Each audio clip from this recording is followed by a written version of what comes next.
the day, the Maritime Silk Road, Navigating Challenges and Opportunities.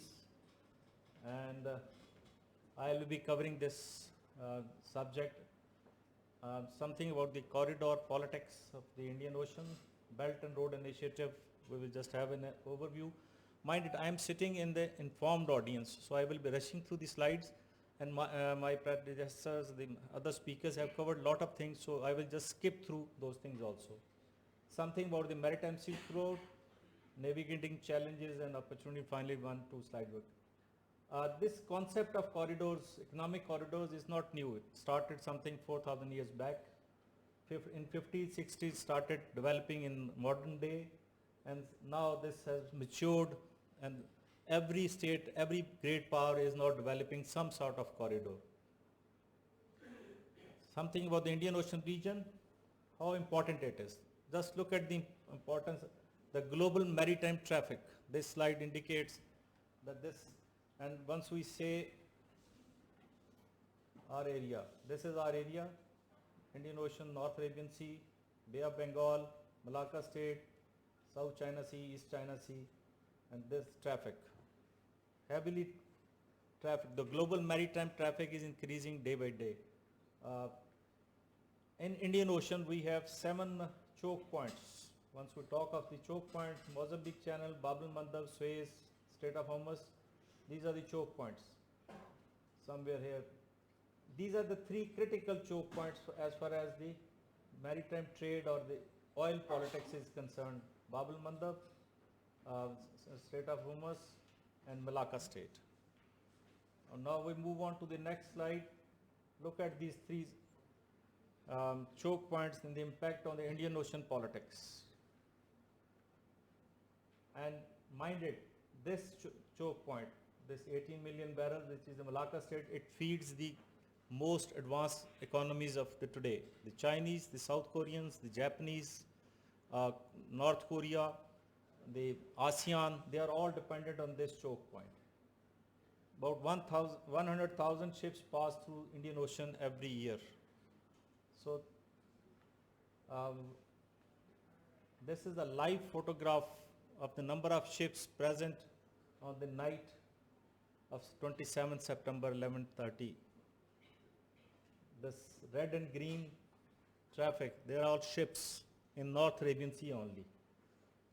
So once we go for the politics, the ocean politics, the Mahan theory, this is the importance, that you need to dominate the sea ultimately.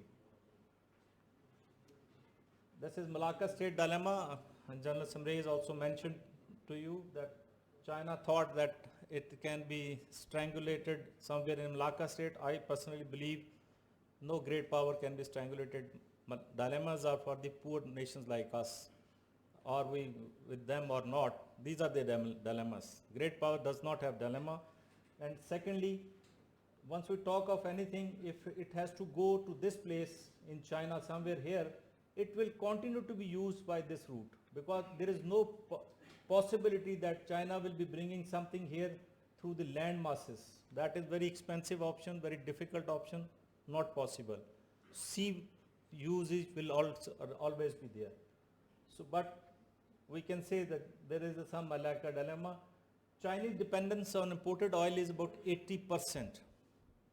So I'm just making the background why the Maritime Silk Road was important to the Chinese. Chinese are also thinking of constructing a canal through Thailand to avoid the Malacca Strait. So this will be 120 kilometer long canal where the ship will thus connect with the South China Sea with the Indian Ocean, bypassing this route. So this is a very important project. It is being delayed because of the great power rivalry. China is ready to fund it, and this is the solution to the Malacca dilemma, and it will be like a Panama or Suez Canal. Probably this will have more financial benefits, even better than the Suez Canal, because all these economies will be facilitated through this 120 kilometer this canal. Now we move on to the next step, corridor politics. There are a number of corridors now in market. Belt and Road Initiative we will be talking, and then Maritime Silk Road I will be covering. But there are more which has been launched. India, Iran, Afghanistan Trade Corridor, International North-South Transport Corridor, which is again Indian project, PGII, Partnership for Global Infrastructure Investment. This is last month's activities, G20 meeting, they all did. India, Middle East, Europe Economic Corridor, CPEC, China, Pakistan, and CMEC, China, Myanmar Economic Corridor. I just flash you the, again in Pakistan, there is another trade politics. Pakistan can be connected through Iran and Turkey to go to Europe by land. India is eyeing this Chabahar, Zaidan, Zarij, Alaram to Afghanistan. Russian cars are thinking of connecting through in Pakistan, India. So there are number of options are there with the world politics. BRI was launched in something 2013, and about 150 states and organizations are part of it. 75% of the world global population is connected to it, and 50% of the global GDP is attached with this project. So this is a super mega project as far as the all corridor traffic is concerned. The total budgeted estimates are about $8 trillion budget is earmarked in next 25 years to be spent on this project. On average, 65 to 70 billion are being spent by China and other allied partners in one calendar year to develop this BRI project. Objective sets, this is a slide which I downloaded from the internet, very clear. Historic land and maritime routes, establish significant global traffic, open trade channels, boost domestic growth and lower the cost of exports. This is the famous map, some land routes, and this very faint lines is the maritime routes. I have another slide. Okay, BRI corridors have 6 main corridors, some connecting with the land masses, Eurasia landmass connecting to Europe, and the dotted line is the actual maritime sea route. BRI is also present in Colombo, the Sri Lanka is part of it, Amantota is part of this organization. Ethiopia, Djibouti to Addis Ababa line is also part of this project. And mind it, in Djibouti, China has a naval base, the military base, the only in Indian Ocean is in Djibouti. This Kakopo, Myanmar, this oil pipeline is now looking after about 9% of the total oil demands of China through this line. This is, they have developed the oil line, they are putting the gas pipeline, and ultimately they will also have a road link like the CPEC. So this is a very major development. This is as good as the CPEC. CPEC and CPEC are sister concepts. So this will look after the Chinese demand, and they have access to the Bay of Bengal out of this. Again, China is also having set up in Tanzania, Mombasa, Djibouti, I've already told you. This is a pipeline, the plan which Indian conceived for India, Iran, Afghanistan trade corridor. International North-South corridor is, look at the advantage. They will be connecting India is intent to connect through Bandar Abbas, Azerbaijan, Moscow, St. Petersburg, and the other route was whole of this. So they will be bypassing, they will have only maritime like this, and then all over the land. Again, they will have a water leg and then a land. This is the global infrastructure. They want to invest money. This is basically to counter move the BRI. The Americans are doing it. They've just launched it. Again, this is another beautiful concept. I don't know who has conceived in Indians, but practically speaking, they will be crisscrossing. First in the sea leg, then land, again sea, and then land. So this is very cost intensive. I don't think so this will materialize in near future, but plan is there on the paper. Somewhere in American has also launched this Build Back Better World somewhere in 2021, President Biden's initiative. So this is also to counter BRI. Blue Dot Network, again, this is also US sponsored. They want to set up the public, private and civil society sectors to go with the American theme. Coming to the historical background was Silk Road. Silk Road means they were basically the old times the China used to do the business through the maritime. Shanghai was connected to the Mediterranean through again the Malacca, Indian Ocean, Cape of Good Hope, that is south of the South Africa. They used to turn north and then go to Europe. That was old times. And the Chinese were very advanced maritime nations in 15th century. They were constructing 7-deck ships at that time. They used to sail 500, 600 ships, armadas to the Indian Ocean. They were taking the silk from the China, porcelain from China, and bringing back some good things from the Europe and the Arabian Peninsula. Again in 2013, they wanted to revive this MSR. This is the exact map of MSR. They are now connecting all the Chinese ports with the Malaysia, Indonesia, Bangladesh, Myanmar. Colombo is their main hub. In Africa, Djibouti, Athens, Europe, Venice, Rotterdam. And this is the land component. So these are one is land component, one is the sea component. This is the Silk Road. Again, the same there are 3 critical nodes in this Maritime Silk Road. One is, if you say this, coming from this area, this is the node by Malacca State. Sri Lanka acts as the major, because from Sri Lanka, things will divert to Africa, to Asia, and to Europe. Pakistan connects the Chinese interest of land to North Arabian Sea. So these are the critical nodes. This is for Africa, this is the Indian Ocean, and Pakistan connects the land and sea. BRI represented tool to fulfill Beijing's political and strategic interests. US has been pushing back to contain China rising power. So whatever US policy is, I think General Samrez also mentioned the diamond, necklace of diamond, that's the Indian policy. They want to encircle Indian want to circle the China. America wants to circle and contain China in their own limits, but it is not possible for the time being. Chinese economic province and Chinese economic initiative takes the precedence. Everybody is accepting. 150 nations have accepted BRI. Reflects the concerns regarding Beijing economic resources. Some argue Chinese investments are debt-wrapped diplomacy. Look, China is a business country. They are doing business. They are investing somewhere. They will get the money back. But they are not, in colon words, fool. They will invest in the bad area where they will not be able to get the money back. So businessman does the business where the profit is there. Otherwise, there is no point. China is doing the same thing. Some significant, CPEC, a significant component of BRI, it connects the land and maritime connectivity to the China's, half of the China is connected through this one leg. That is why we call it,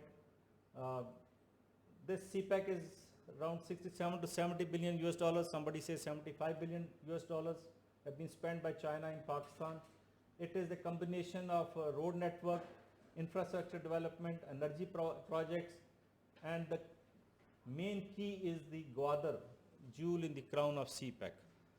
Until unless we understand the importance of Gwadar, CPEC will not be able to take off in true spirit. Because I was just mentioning to the General Samrez that Pakistan had a road link with China since 1976 when KKH made operational. The traffic, the cargo was coming and going to China. So Pakistan had a trade relation by road with China. The only new thing is, what we have done is that we have brought in the Gwadar port, although Karachi and Port Qasim are already doing the same business for China. So now Gwadar port will look after China, Afghanistan, Kars, even Russia. Gwadar port is the actual place where things will be connected for China, and Gwadar port will be ultimately connected. I have, I think, slide more. This. Look at the connections of Gwadar port with the rest of the world. It connects to the Kars, Afghanistan, it connects to the Persian Gulf, it connects to Europe, it connects with Africa, Far East, Australia. This is the importance of Gwadar port. Until unless we understand and operationalize the Gwadar port in true spirit and true potential, we will not be able to do the harvest the profit of the CPEC. This is the land route. If you start from the Kashgar, it will be by road till Gwadar port. From there it will be loaded on a ship, and ship will take it to the port of Hamburg of Germany, Rotterdam, etc., Holland. But on the other side, there are 5-6 land routes which is going to the Europe. By train and by road, the China is connecting.